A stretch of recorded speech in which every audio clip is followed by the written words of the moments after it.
geldiniz arkadaşlar.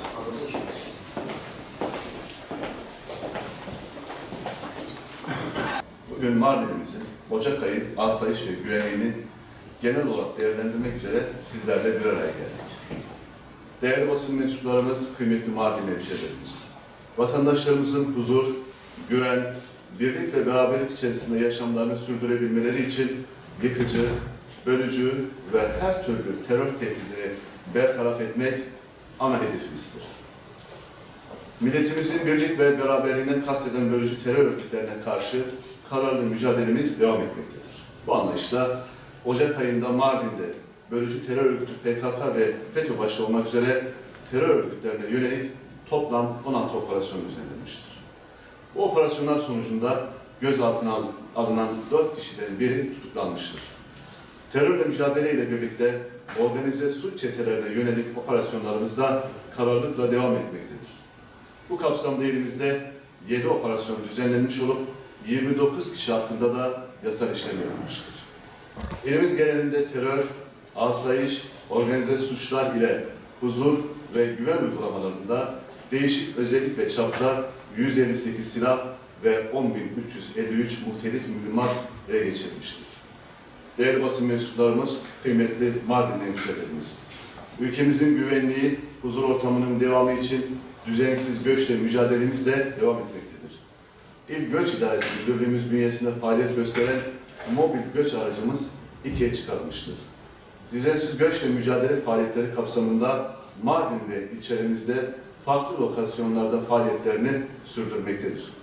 Suriye sınır hattında yer alan ilimizde ülkemize yasa dışı yollarla geçmeye çalışan şahıslara yönelik gerekli çalışmalar devam etmektedir. Ocak ayı içerisinde Suriye'den ülkemize yasa dışı yollarla geçmeye teşebbüs eden 46 şahıs hudut birliklerimiz tarafından hudut hattı ötesinden engellenmiştir. Sınırı geçmeye teşebbüs eden 9 şahıs sınırda görev yapan birliklerimiz tarafından yakalanarak kolluk kuvvetlerimize teslim edilmiştir.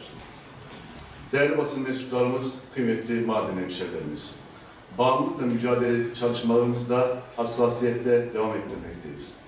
Bir taraftan kolluk kuvvetlerimiz elimizde uyuşturucu madde girişini engellerken, diğer taraftan uyuşturucu madde kullanımının önlenmesi ve vatandaşlarımıza yönelik bilinçlendirme faaliyetlerinde sürdürmekteyiz. Narkotik suçlarla mücadele kapsamında elimizde Ocak ayı içerisinde toplam 95 operasyon düzenlenmiş, 116 kişiye işlem yapılmış, operasyonlar kapsamında 11 kişi gözaltına alınmış, 7 kişi de tutuklanmıştır.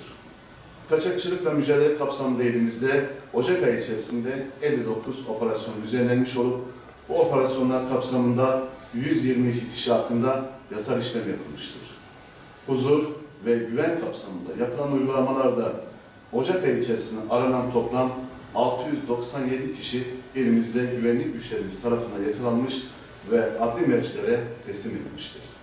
Ayrıca terör, ödeme sistemleri ve bilişim suçlarıyla mücadele, yasa dışı bahis, kumar ve suç gelirleriyle başta olmak üzere ilimiz genelinde siber suçlar kapsamında 5 operasyon yapılmış ve bu operasyonlarda 7 şahıs hakkında yasal işlem yapılmıştır.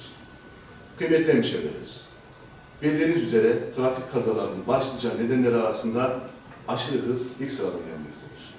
Yaralanma ve ölümlü trafik kazalarını en aza indirmek konusunda trafik kurallarına uyulması hayati önem taşımaktadır.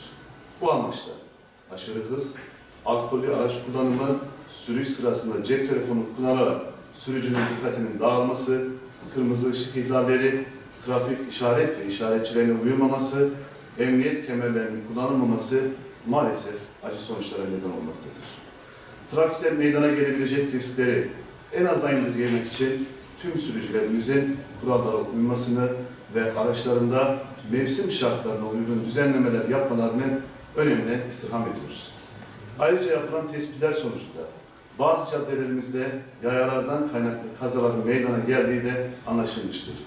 Bu çerçevede valiliğimiz koordinasyonunda Emniyet Müdürlüğümüz ve Büyükşehir Belediye'mize bağlı zabıta ekiplerimiz yaya geçitlerinde hemşehrilerimize yardımcı olmak amacıyla görevlendirilmiştir.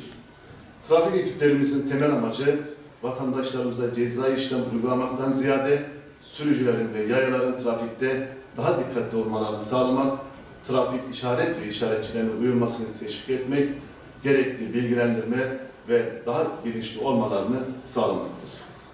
Valiliğimiz Mardin genelinde trafik güvenliği konusunda her türlü tedbiri alırken hemşehrilerimizden de belirlenen kurallara titizlikle uymalarını bir kez daha istirham ediyorum.